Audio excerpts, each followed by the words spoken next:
Hello moms. जब मेरा बच्चा 3.5-4 साल का था, तब उसमें बिल्कुल भी स्पीच नहीं था। वो जो वर्ड्स होते थे माँ माँ, तो शुरू का माँ तक नहीं बोल पाता था।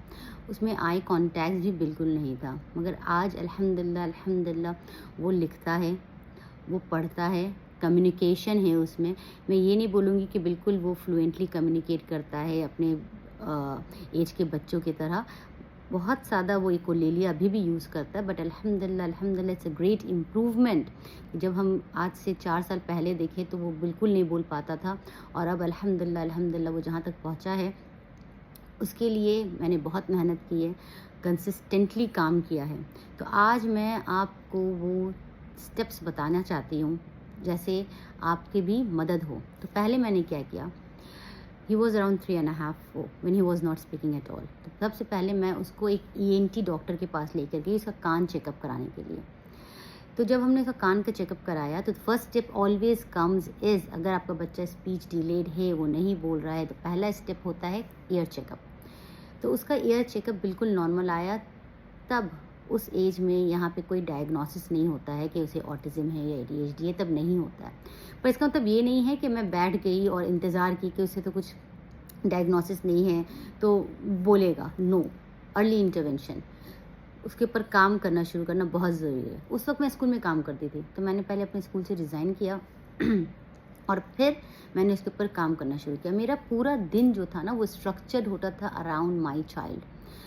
तो सबसे पहला है खेलना, उसके साथ मैंने बहुत खेलना शुरू कर दिया। All the time I will play with him. ऐसा करना है कि आपको ना उसके, वो बिल्कुल लॉस्ट रहता था, जैसे वो अपनी दुनिया में है और आई कांटेक्ट नहीं है। तो आपको ऐसा करना है ना कि आपको उसकी दुनिया में जाना है और उसे उसकी दुनिया से निकाल के लाना है। You have to do that, you have to play with him so much so much so much कि आप उसकी सबसे बड़ी रीइंफोर्सर बन जाए। तो मैं उसके साथ बहुत खेलना शुरू कर दी, बहुत ज़्यादा, हर वक्त मैं उसके साथ लगी रहती। अभी अगर मैं किचन में काम भी कर रही हूँ ना, तो मैं उसको अपने साथ रखती। फॉर एग्जाम्पल, मैं खाना बना रही हूँ, मैं फ़िश बना रही हूँ, तो मैं उसको रियल फ़िश उसके हाथ में दे देती और उसको बोलने की कोशिश करवाती से फिश। उसे खेलना, कुछ दे दी उसे कि वो काटने का प्रिटेंड कर रहा है और वो बोलने की कोशिश करना से कट कट कट। तो ये सब बहुत बहुत आपको यूज़ करना है। फिर जैसे मैंने क्या किया ना, उसे स्पिन करना पसंद है, तो मैंने ये सब वीडियोस छोटे-छोटे बना के डाले हैं। उस वक़्त जब मैं ऐसा करती थी, तब मैंने छोटे-छोटे वीडियोस लिया था और डाला है मैंने अपने यूट्यूब के चैनल पे, टिकटॉक पे, कि आप उसे देखिए और उससे सीख सकते हैं कि मैंने कैसे शुरू किया था। मेरे पास कोई हेल्प नहीं था, I did not have any therapist, any support, nothing.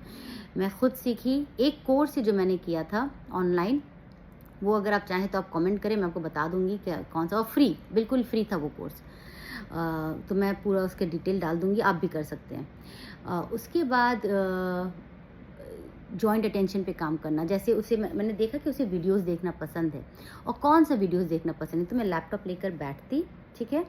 अभी मैं उसे लगाऊँगी और स्टॉप कर दूँगी विदिन अ मिनट और 2, और फिर मैं उसको बोलूँगी, okay Khalid, look at me, point your nose, clap for me. कुछ कराऊँगी मैं उसे, मैंने उसे कुछ इंस्ट्रक्शंस दूँगी, वो करेगा, फिर हम वापस देखेंगे। और जब हम देखेंगे भी, तब भी मैं उससे स्टॉप करके कुछ पूछूँगी उससे कि ओके सी ये ice cream, which colour ice cream is he eating? कुछ भी आप सवाल बनाएँ उसी वक़्त ऑन द स्पॉट, और पूछिए उससे, okay see this boy is spinning. Okay, फिर जैसे उसे स्पिन करना पसंद था, तो मैं उसे स्पिन करूँगी और जैसे उसको बीच में रोक दूँगी और फिर मैं बोलूँगी कि ओके से स्पिन स्पिन, या आप बोल सकते हैं से मोर मोर, और जब वो बोलेगा तो फिर मैं उसे स्पिन करूँगी। तो इससे बहुत हेल्प हुआ मुझे, उसका स्पीच डेवलप होने लगा अल्हम्दुलिल्लाह अल्हम्दुलिल्लाह। और फिर मैं उसको आहिस्ते आहिस्ते पढ़ाना शुरू की, लेटर्स, फोनिक्स, ब्लेंडिंग, वो सब मैं ऐसे-ऐसे इंशाल्लाह पूरा वीडियोस बनाऊँगी, उसे मैं दिखाऊँगी कि मैंने कैसे इस पे पढ़ाना सिखाया, उसे रीड करना सिखाया, कैसे उसे राइटिंग डेवलप की। But the main point here is, अगर आपका बच्चा स्पीच डिलेड है, आपको जो सबसे पहले करना है वो है उसका ईयर चेकअप। अगर ईयर में कोई प्रॉब्लम नहीं है, देन आप चाहे तो उसे एक पीडियाट्रिशियन के पास लेके जा सकते हैं, वो रिकमेंडेड है एक्चुअली लेकर जाना। और स्पीच जो ये होते हैं, स्पीच थेरेपिस्ट होते हैं, उनके पास लेके जाना। मेरे पास उस वक्त ये सब फैसिलिटीज़ और पॉसिबल नहीं था। जैसे मैं एक के पास लेकर भी गई, but it didn't work out because we speak English at home. वो जो थी वो उसका लैंग्वेज अलग था, तो ये सब इश्यूज़, बैरियर्स थे, तो what I did, I started doing it on my own. I started learning and doing it, implementing consistently. करते रहना है. आज किया, 2 हफ्ते किया, 1 महीना किया, नहीं काम आया, बंद कर दिया. No, you have to keep working. और मैं ये भी सोचती हूँ कि अगर हम थेरेपिस्ट के पास लेकर भी गए तो वो 1 घंटा सेशन एंड देन ओवर, खलास, डन. अभी आप अपने बच्चे के साथ बाकी 10 घंटे, 12 घंटे हैं, तो आपको सीखना लाजमी है ताकि आप अपने बच्चे पे काम करें. उससे आप देखिएगा इम्प्रूवमेंट बहुत जल्दी आएगा और बहुत ज़्यादा आएगा इंशाल्लाह इंशाल्लाह. ओके मॉम्स, तो पहले ईयर चेकअप कराना है इंशाल्लाह. अगर ठीक है तो भी मसला ये है कि फिर हो सकता है कि उसे डेवलपमेंटल डिले है, स्पीच डिले है, या हो सकता है कि ऑटिज़म है उसे.